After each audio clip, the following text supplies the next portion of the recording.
আখিরি বদলা ছবিটি পরিচালনা করেছেন বাদল খন্দকার। আর আখিরি বদলা ছবিতে অভিনয় করেছেন শাবানা, জসিম, আলমগীর, রুজিনা, আহমেদ শরীফ, দারা শিকো, জাম্বু, আনোয়ার হোসেন, আনোয়ারা এবং আফগানি। আখিরি বদলা ছবির গল্পের শুরুতে দেখা যায় শরফুদ্দিন অর্থাৎ আহমেদ শরীফ দৌড়ে এসে বলে, আপারে আমি ভুল করেছি, অন্যায় করেছি। তখন তার আপা থাকে আনোয়ারা, তখন বলে, তুই জেল থেকে কবে ছাড়া পেলি? আপারে আমার নাম তো শরফুদ্দিন অর্থাৎ শরীফ, তো আমি তো জেল থেকে আজকে ছাড়া পেয়েছি। তো আমি অন্যায় করেছি, ভুল করেছি। আমি অফিস থেকে অনেক টাকা আত্মসাৎ করেছিলাম বলে দুলাভাই আমাকে জেলে পাঠিয়ে দিয়েছিল এবং পুলিশ এনে ধরিয়ে দিয়েছিল, কিন্তু এরকম ভুল আমি করব না। তখন আনোয়ারা বলে, তুই এরকম ভুল করবি না, তুই কতবার এরকম বলেছিস যে আমি আর ভুল করব না, আমি আর চুরি করব না, কিন্তু তুই ঠিকই ফ্যাক্টরি থেকে অনেক টাকা সরিয়েছিস এবং অবৈধ কাজ কারবার ফ্যাক্টরিতে করেছিস, তাই তো তোকে তোর দুলাভাই তোকে পুলিশের কাছে ধরিয়ে দিয়েছিল। আপারে আমি যে শরীফ হয়ে গেছি, একেবারে শরীফ, আমি আর কোনো বদমাশি করব না, এবারকার মতন আমাকে ক্ষমা করে দে। দুলাভাইকে আমাকে ক্ষমা করে দিতে। তো এমন সময় আনোয়ার হোসেন বলে, কী হয়েছে, তোমার ভাই আবার এসে পড়েছে? তখন শরীফ অর্থাৎ আহমেদ শরীফ শরফুদ্দিন সে বলে, দুলাভাই আমি খুব ভুল করেছিলাম, আমি আর এরকম খারাপ কাজ করব না, একটিবার আমাকে সুযোগ দেন, আপনার পায়ে ধরি, হাতে পড়ি, আমাকে একটিবার সুযোগ দেন। তখন লাফ দিয়ে গিয়ে আনোয়ারের পায়ে ধরে বলে, আপারে তুই আমারে একটিবার সুযোগ দে, আমি আর কোনো দিন অন্যায় কাজ করব না, আমি এখন 5 ওয়াক্ত নামাজ পড়ব এবং শরীফের সহিতই আমি কাজ করব ফ্যাক্টরিতে, আমি আর কোনো খারাপ কাজ করব না, আপারে তুই একটা আবার সুযোগ দিয়ে। তখন আনোয়ার হোসেন বলে, ঠিক আছে যাও, তোমাকে এবার কার মতো সুযোগ দিলাম, আর যদি কোনো অন্যায় অপরাধ এবং খারাপ কাজ করেছো তাহলে কিন্তু তোমাকে আমি আবারও পুলিশের কাছে ধরে দেব। তখন শরীফ বলে, দুলাভাই আমি যে কত বড় বদমাশ, আমি যে শরীফ কত বড় বদমাশ সেটা আপনি বুঝতে ভুল করেছেন দুলাভাই। আমি জেল থেকে ছাড়া পেয়ে ঠিক আপনার কাছে এসেছি, কিন্তু আমি শুয়ে ঢুকেছি, ফাল হয়ে বেরোবো দুলাভাই। আমি আপনার সংসারটাকে নষ্ট করে দেব, আর আমার বোনকেও আমি এমনভাবে কাবু করব যাতে আমার বোন সব কিছু আমার কথা মতো শোনে এবং সব কিছু আমার নামে লিখে দেয়। তখন আনোয়ার হোসেন বলে, কী শালা মনে মনে কী ভাবতেছ? দুলাভাই আমি মনে মনে ভাবতেছি আপনি যে কত বড় শরীফ, আপনি যে কত বড় বদমাশ। তখন আনোয়ার হোসেন বলে, এই বেয়াদব, তুমি এখনও মানুষ হও নেই, আমি কখন বদমাশ হলাম? না দুলাভাই আপনি অনেক খাঁটি মানুষ, কারণ আপনি যে আমাকে ক্ষমা করে দিয়েছেন, আপা তুমি যে আমাকে ক্ষমা করে দিয়েছো, তাই তোমার পায়ে ধরে আমি সালাম করে প্রতিজ্ঞা করতেছি আজকের পরে থেকে আমি আর কোনো খারাপ কাজ করব না। যাক, এবারকার মতো আমাকে অফিসে ঢুকার অনুমতি দেন দুলাভাই, আমি এখন থেকে সততার সহিত এবং ন্যায়ের সহিত আমি কাজ করব, আমি আর কোনো খারাপ কাজ করব না। তখন আনোয়ারা বলে, ঠিক আছে যা, কালকে থেকে অফিসে ঠিকমতো ডিউটি করবি এবং কোনো খারাপ কাজ করবি না। তখন আনোয়ার হোসেন বলে, তোমার ভাইটা একটা পাগল, সে অন্যায় অপরাধ করেছিল, তাকে আমি শুধরানোর জন্য আমি থানায় তাকে পাঠিয়েছিলাম, পুলিশের কাছে ধরিয়ে দিয়েছিলাম।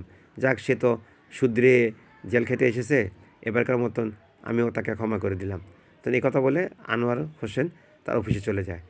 এদিকে দেখা যায় গল্পে যে শরীফ অর্থাৎ শরফুদ্দিন আহমেদ শরীফ তার বসকে ফোন করে বলে, বস কাজ হয়ে গেছে, দুলাভাই এবং আপা আমাকে ক্ষমা করে দিয়েছে, এখন যে কাজটি করতে আমি এসেছি সেই কাজটা যদি ঠিক মতো করে আসতে পারি তাহলে আমার আর কোনো টাকা পয়সার অভাব হবে না। যাক, এবারকার মতন আমি ঘরে ঢুকে গেছি।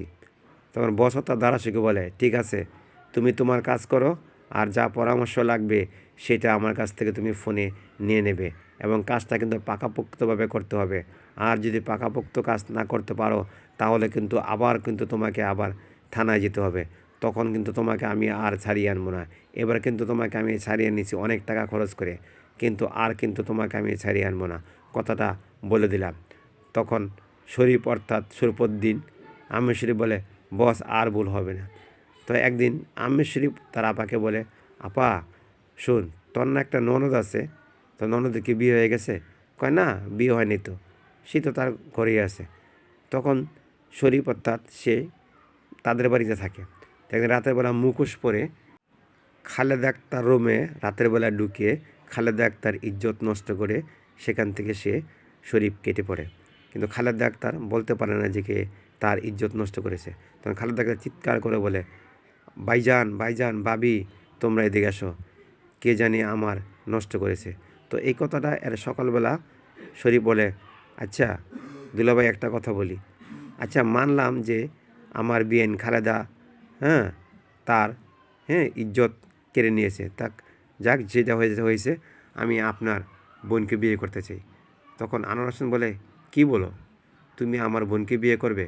অবশ্য আপনি যদি আমার বোনকে বিয়ে করে সংসার করতে পারেন, মানলাম আপনার বোনের ইজ্জত কে বা কারা জানি ছিনিয়ে নিয়েছে এবং নষ্ট করেছে, তাতে কী হয়েছে, আমি আপনার বোনকে বিয়ে করতে চাই, আপনি যদি কোনো অমত না করেন অথবা আপত্তি না থাকে।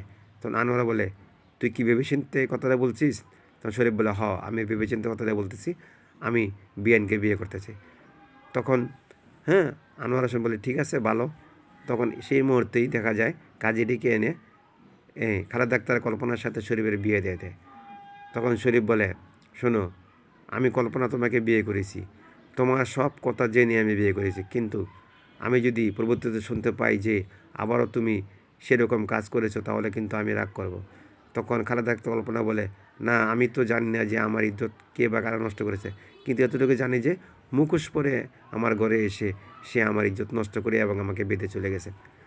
তখন আম্মুসে বলে মনে মনে, আরে আমি তো মুখোশ পরে এসেছিলাম, আমি তো তোর ইজ্জত নষ্ট করেছিলাম, তো আমি এখানে ঢুকেছি আমি তোদের সংসারকে ধ্বংস করার জন্য, কারণ তোর ভাই আমাকে পুলিশে ধরে এসে দিয়েছিল এবং সেখান থেকে আমি 5 লক্ষ টাকা দিয়ে জামিন নিয়ে এসেছি, কিন্তু আমি এই সংসার ধ্বংস করে দেব। তো একদিন শরীফ অর্থাৎ তার বোনকে বলে, বুবু চলো আমরা পিকনিকে যাই সবাই মিলে। তো সবাই মিলে পিকনিকে যায়।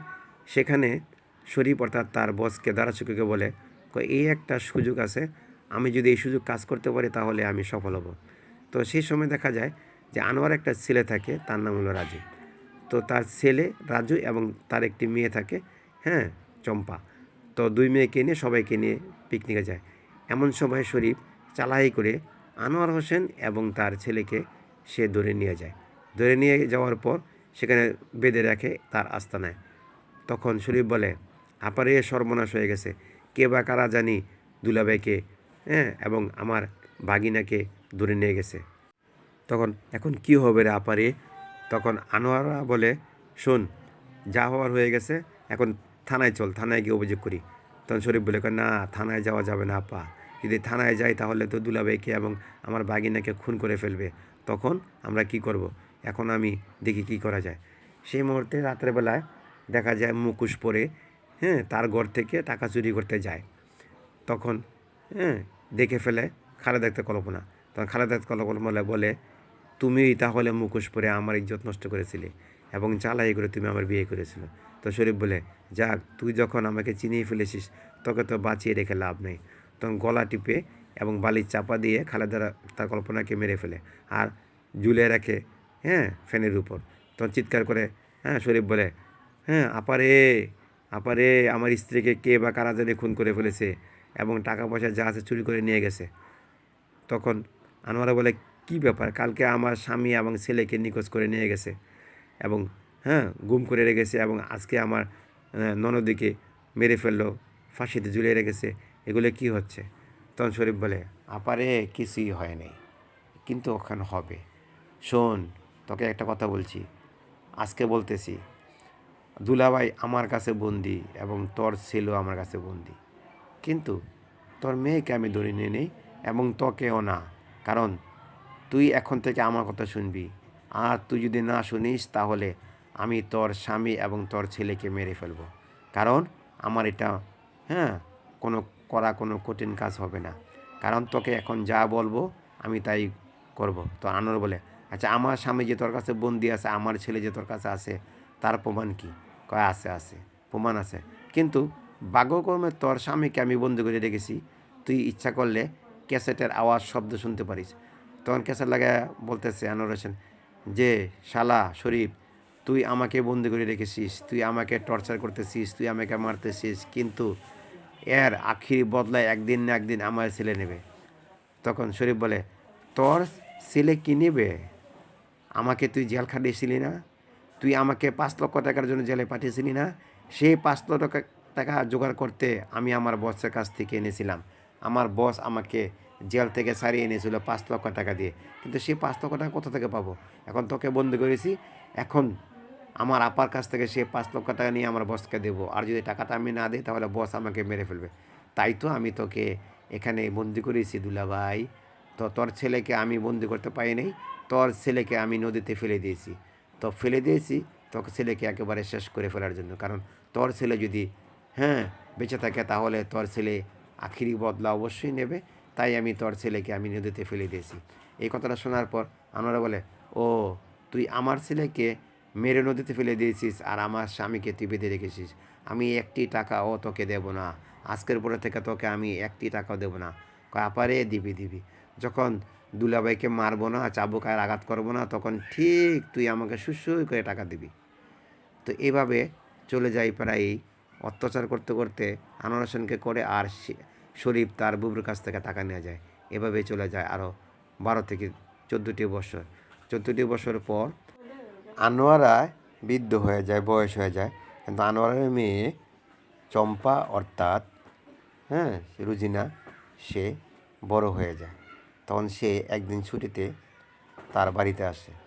তখন রুজিনাকে দেখে আম্মা শরীফ সে বলে, আরে বাগ্নি, তুমি তো অনেক বড় হয়ে গেছো, যাক ভালো হয়েছে, তোমার সাথে আমার ছেলের বিয়ে দেব, তুমি তো অনেক বড় হয়ে গেছো। তো আনোয়ারা বলে, কি আমার সাথে তোমার ছেলের বিয়ে দেওয়া মানে তুমি কি আবার বিয়ে করেছো নাকি?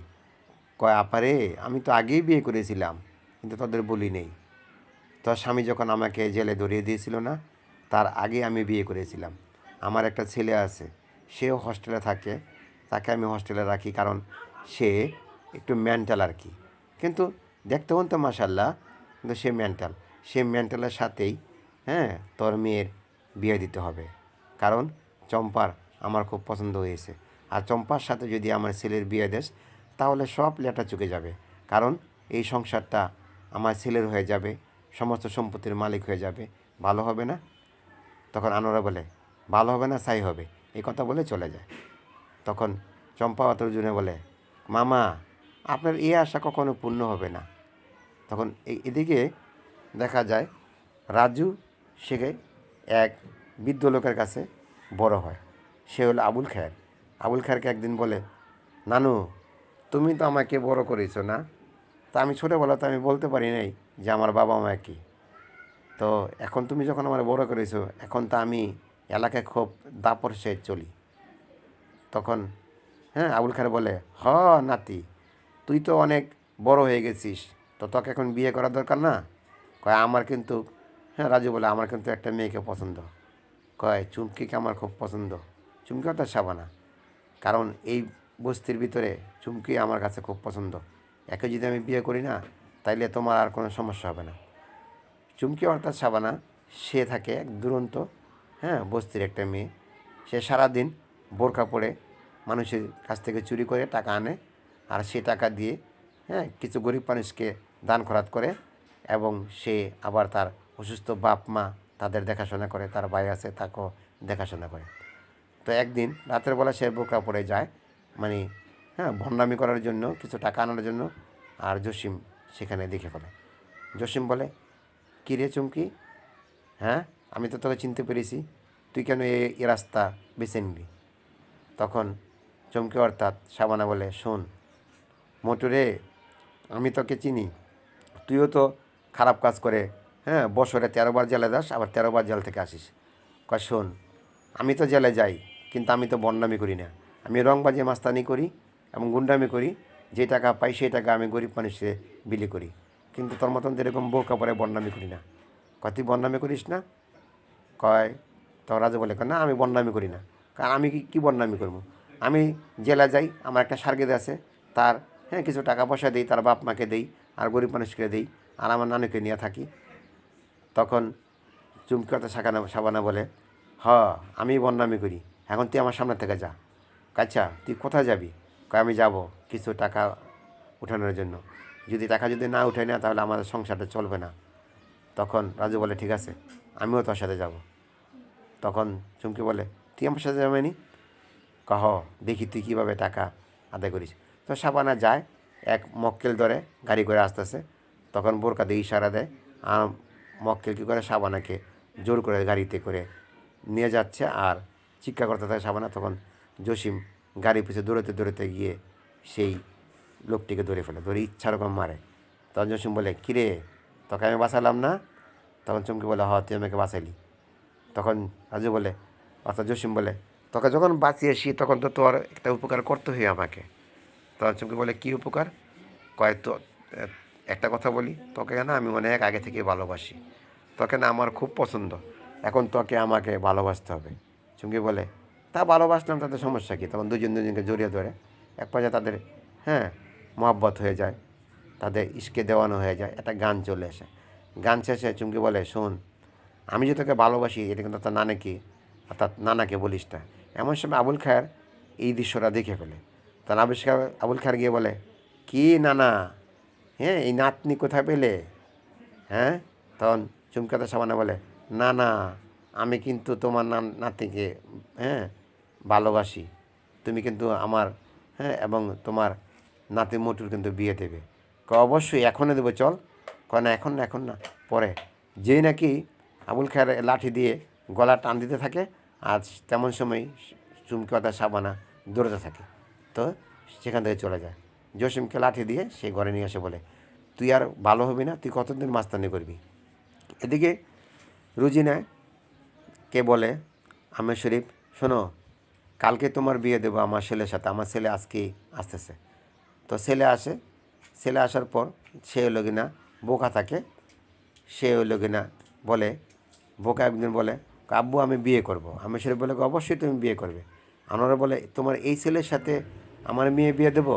অসম্ভব, আমি কখনো রাজি হব না বিয়ে দিতে। কয়, আপারে তুই যদি রাজি না হস তাহলে কিন্তু আমি তোর স্বামীকে আরও মারবো। তখন ফোন করে বলে, হেই তোরা কে আছিস? দুলাভাইকে একটু নিয়ে আদর যত্ন কর। আর ফোনটা আমি লাগাচ্ছি আপার কানে। তখন কয়েকটা চাবুক মারতে থাকে আনোয়ার হোসেনকে। তা আনোয়ার হোসেন চিৎকার করতে থাকে। তখন দেখা যায়, তো আনোয়ারা বলে, ঠিক আছে আমি বিয়েতে রাজি। এদিকে তখন শরীফ বলে, ঠিক আছে বিয়েতে রাজি আপা, তা এক কাম করো, 2 লক্ষ টাকা দাও তো। বিয়ে শাদির বাজার সাথে করতে হবে না? তা আনোয়ারা 2 লক্ষ টাকা দিয়ে দেয়। এই দৃশ্যটা আবার রুজিনা দেখে। রুজিনা এসে বলে, আচ্ছা মা, তুমি মামাকে টাকা চাইলে টাকা দিয়ে দাও কেন? আজকে তোমাকে বলতে হবে। আবার তুমি একটা পাগলের সাথে আমার বিয়ে ঠিক করেছো, আজকে তোমাকে বলতে হবে, যদি না বলো তো আমি এই বাড়ি থেকে চলে যাবো। মারে, আমি বাধ্য হয়ে এই কাজ করতেছি, তুই জানিস না, সব কিছু জানতে চাস না, আমি এখনও বলতে পারবো না। তখন সেখানে রুজিনা দৌড়ে চলে যায়। রুজিনা গিয়ে পার্কে তার বান্ধবীদের খবর দেয় বিয়া ঠেকানোর জন্য। এমন সময় কিছু গুন্ডারা রুজিনাকে আক্রমণ করে। তখনই আলমগীর আসে রুজিনাকে বাঁচায়। বাঁচানোর পর রুজিনা সব ঘটনা আলমগীরকে খুলে বলে। আলমগীর বলে, কোনো ব্যাপারই না, তাহলে আমরা স্বামী স্ত্রী অভিনয় করবো, তাই তো? কহ। তখন এই স্বামী সেজে, রুজিনা স্বামী সেজে আলমগীর গিয়ে সেখানে উপস্থিত হয়। আলমগীর উপস্থিত হয়ে তখন আলমগীর আম্মা শরীফকে বলে, শোনেন শরীফ মামা, আমার স্ত্রী হলো কিনা এই চম্পা। এই চম্পার যদি আপনি আপনার ছেলের সাথে বিয়ে দিতে চান তাহলে কিন্তু আমরা আইনি ব্যবস্থা করব, কারণ চম্পার সাথে আজকে আমরা বিয়ে করে এসেছি, এই যে দেখেন কাবিননামা। তখন চম্পা বলে, মামা আমরা তো বিয়ে করে এসেছি, তা আপনার ছেলের সাথে তো আর বিয়ে হলো না, তখন কি করবেন? তখন শরীফ বলে, আমি একটা ব্যবস্থা করব। তখন আলমগীর বলে, কিছুই করতে পারবেন না মামা, কারণ আমরা দুজনেই প্রাপ্তবয়স্ক, আর আপনি যদি উল্টাপাল্টা কিছু করেন তাহলে কিন্তু আপনাকে এমন মারবো না। তখন শরীফ বলে, কি মারবে? তখন শরীফ পরে, এই তোরা কে আছিস, মার জামাইকে। তখন মারতে আসে আলমগীর একটা ঘুষি মারে, ঘুষি খেয়ে একেবারে উল্টাপাল্টা হয়ে পড়ে যায়। তখন তারা সবাই পালিয়ে যায়। তখন আলমগীর বলে, দেখছেন আমার ঘুষের ওজন কত, একেবারে এমনভাবে মারবো না একবারে আপনি ভুলে যেন আপনার বাবার নাম। কাল থেকে আমি অফিসে যাব, অফিসে গিয়ে আমি নিজে অফিস দেখাশোনা করবো। তখন আনোয়ারা বলে, বাবা যাক, তোমাকে ধন্যবাদ, আজকে তো ভাই এই বাড়িতে একটু সুখের মুখ দেখা গেল। আজ থেকে 15টি বছর ধরে আমি তুষার আগুনে জ্বলতেছি আমার স্বামী। এই কথাটা বলে তখন আলমগীর বলে, কী হয়েছে আপনার স্বামী? না না কিছু না। তখন দুজনে বলে, ঠিক আছে চলো ঘরে যাই। তো এদিকে আম্মে শরীফ তার বসকে বলে, বস সর্বনাশ হয়ে গেছে, আমার ছেলের সাথে বিয়ে দিতে চাইছিলাম চম্পার, কিন্তু বিয়েটা তো হলো না, উল্টে আরও আরেকটা ছেলেকে চম্পা বিয়ে করে এসেছে। তাতে কোনো সমস্যা নাই, বিয়ে করার চেষ্টা করো, জোর করে বিয়ে করার চেষ্টা করো। তখন একদিন আমের শরীফ যায়, গাড়ি দিয়ে যাচ্ছে, এমন সময় জসিম মারামারি করতেছে। মারামারি দেখে আমের শরীফ বলে, বাহ, এই ছেলেটাকেই তো দরকার। কারণ এই ছেলেটাকে যদি বলি যে আপারে তোর এটা হারিয়ে যাওয়া সন্তান রাজু, তাহলে বিশ্বাস করে আর এরে দিয়া সব কিছু আমি আমার হাতে নিয়ে নেব, ক্ষমতা সব নিয়ে নেব, লিখে নিয়ে নেব, তখন আমি এই রাজুকে লাথি মেরে ফেলে দেবো। তখন আমির শরীফ জসিমের সামনে গিয়ে বলে, বাহ, তুমি তো দারুণ সাহসী এবং দারুণ মাস্তান, হ্যাঁ, কতগুলো গুন্ডাকে তাড়িয়ে দিলে, তুমি কি আমার সাথে একটা কাজ করবে? তখন জসিম বলে, কী কাজ? কাজটা হলো, তোমাকে আমি 5 লক্ষ টাকা দেবো যদি তুমি আমার কথা মতো কাজ করো। তখন রাজত জসিম বলে, কি 5 লক্ষ টাকা দেবেন? তুমি আমার বাগিনা হয়ে যাবে, কারণ তুমি আমার বোনের ছেলে হারিয়ে গিয়েছিলে, তুমি সেই ছেলে হয়ে, হারানোর ছেলে হয়ে তুমি আমার আপার কাছে যাবে, গিয়ে বলবে তুমি আমার মা, আমি হারিয়ে গেছিলাম, আমার নাম রাজু। এবং আমাকে একটি লোক বস্তায় করে ফেলে দিয়েছিল পানিতে, সেখান থেকে এক লোক আমাকে বাঁচিয়েছে। এভাবে সব কিছু বলবে, আপা তোমাকে বিশ্বাস করে ছেলে হিসেবে, হ্যাঁ, বুকে টেনে নেবে। তখন আপার কাছ থেকে তুমি দলিলে সই নেবে, টাকা পয়সা নেবে, এবং দুলাভাইয়ের কাছ থেকে সব কিছু নিয়ে আমাকে বুঝিয়ে দিবে। তখন তোমাকে আমি 5 লক্ষ টাকা দেবো। আর তুমি অফিসে গিয়ে বলবে যে আমার বাড়ি, আমার অফিস, আমি এই মালিক, কারণ আমি অনেক দিন ধরে চেষ্টা করতে কিন্তু নিতে পারতেছি না, এবং তোমার দ্বারাই আমি সব কিছু উদ্ধার করব। তো জসিম বলে, ঠিক আছে, এটা কোনো ব্যাপারই না, আমাকে টাকা দিবেন, আমি কাজ করব। ঠিক আছে, তাহলে কালকে তোমাকে নিয়ে যাব। তখন জসিম, হ্যাঁ, কে নিয়ে আম্মের শরীফ তার আপা আনোয়ারা কাকে বলে, আপারে এই দেখ কাকে নিয়ে এসেছি, তোর হারিয়ে যাওয়া ছেলেকে নিয়ে এসেছি। এখন তো তোর ছেলে বড়ো না, তোর মেয়ে জামাই বড়ো, এখন তোর ছেলেকে তো সব বুঝিয়ে দে। তোর আনোয়ারা বলে, এটা আমার ছেলে, তার প্রমাণ কি?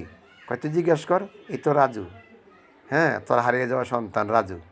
আমি তোকে বলেছিলাম না তাকে আমি নদীতে ফেলে দিয়েছিলাম? না, তাকে ফেলে দিনে, তাকে আমি আটকে রেখেছিলাম এবং বড় করেছি, তাকে লেখাপড়া করিয়েছি।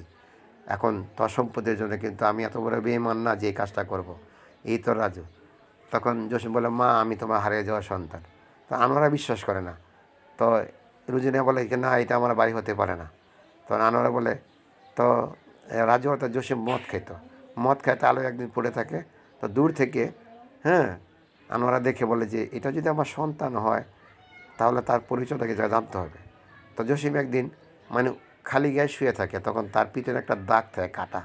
সে কাটা দাগতে দেখি, হ্যাঁ, আনোয়ারা বাবা যাওয়া আসলে আমার সন্তান, কারণ তার পিঠের একটা কাটা দাগটা আমার ছোট মেয়ে তাকে এই দিয়েছিল, মানে বটির আঘাতে।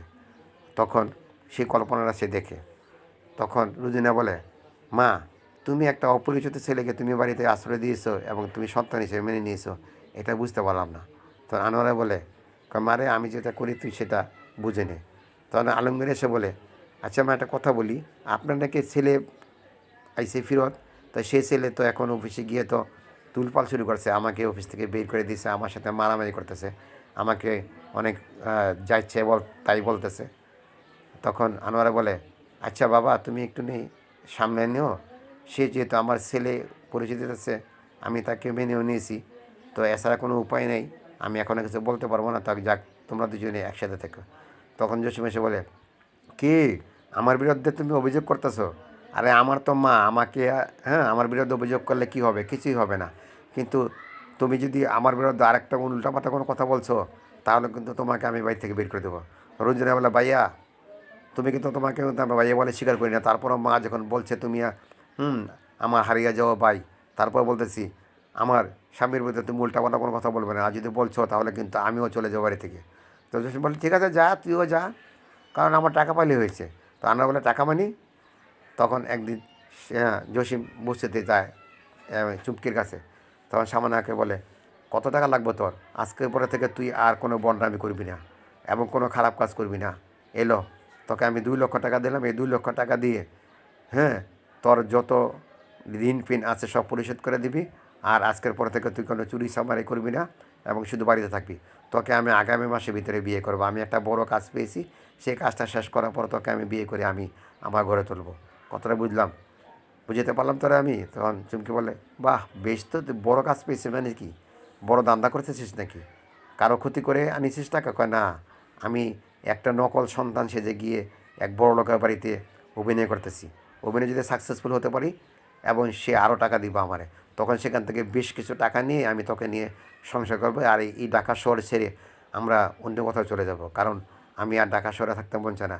এই ঢাকা শহরের মানুষ হলো সব স্বার্থপর, সব বেঈমান, সব বিশ্বাসঘাতক, সব খারাপ লোক। আমার ঢাকা শহরে থাকতে মন চায় না।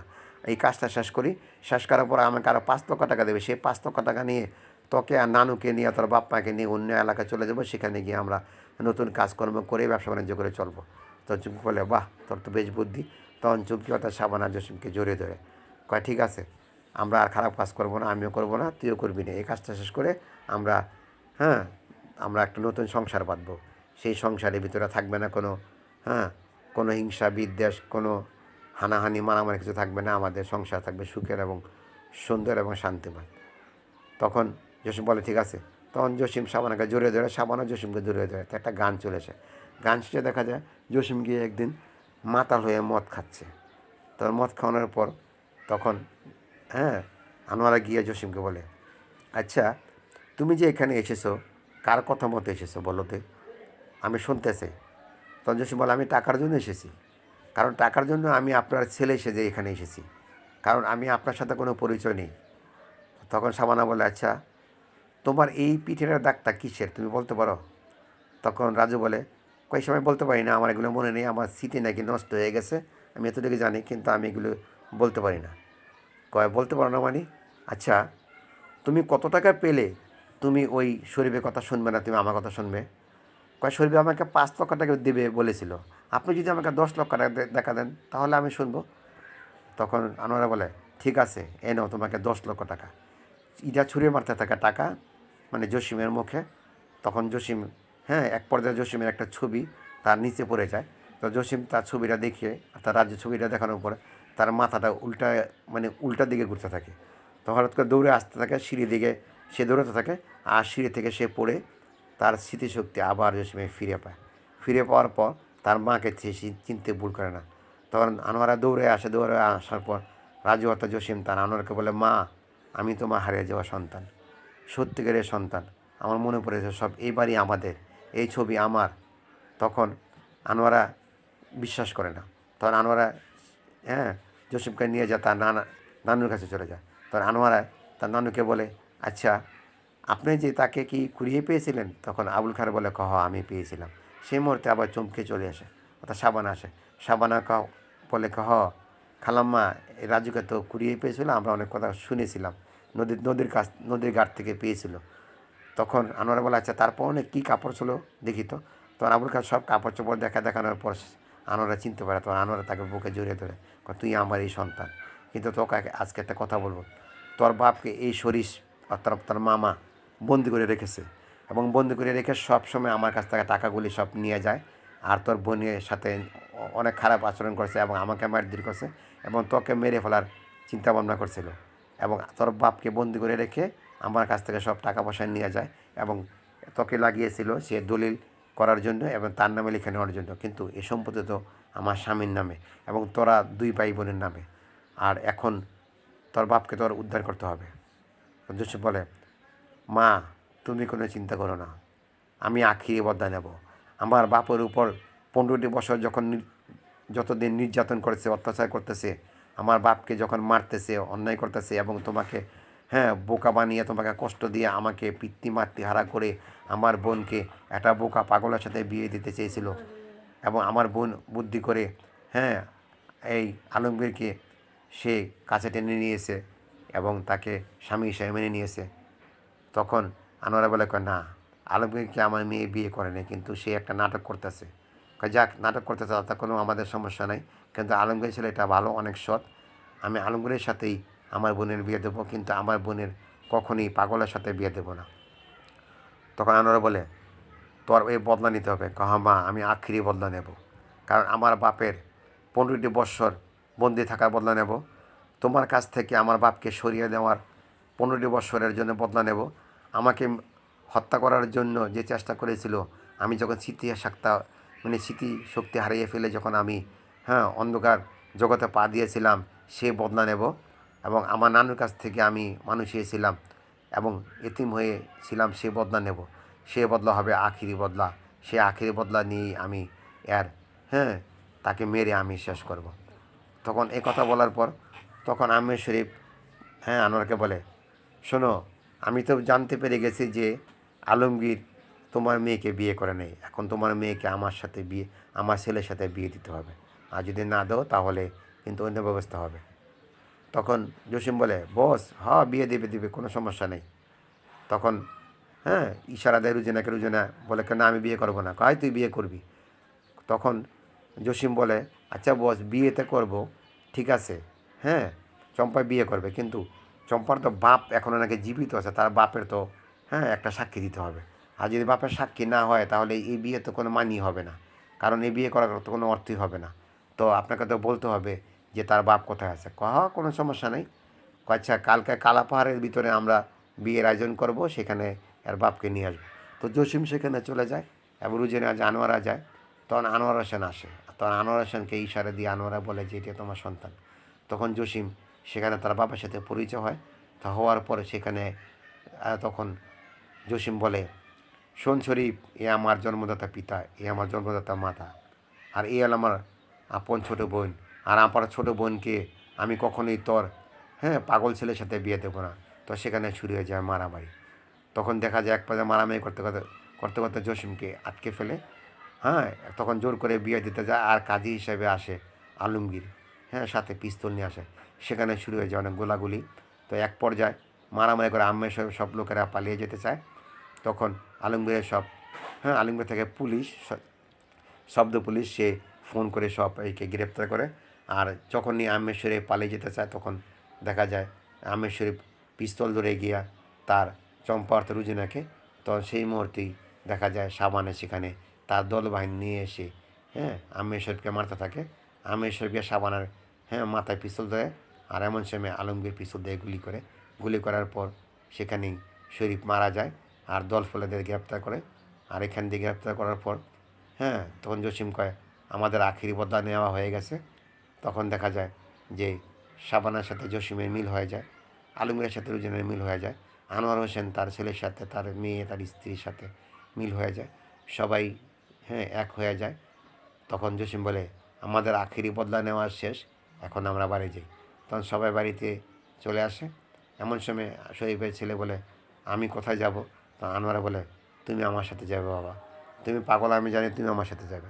এভাবে পরিচালক বাদল খন্দকার আখিরি বদলা ছবিটি শেষ করে। হলে যখন ছবিটা মুক্তি পায় তখন ছবিটা বিশালভাবে সাফল্য অর্জন করে এবং বিশাল দর্শক জনতাই এই আখিরি বদলা ছবিটি দেখে বাহবা দেয় এবং পরিচালক খুব খুশি হয় এবং সফলতা পায়। জসিম, আলমগীর, শাবানা, রুজিনা সবাই, আনোয়ার হোসেন, আমের শরীফ সবাই প্রশংসা পঞ্চমুখ হয় মানুষের কাছে এবং পরিচালকের কাছে, জনগণের কাছে।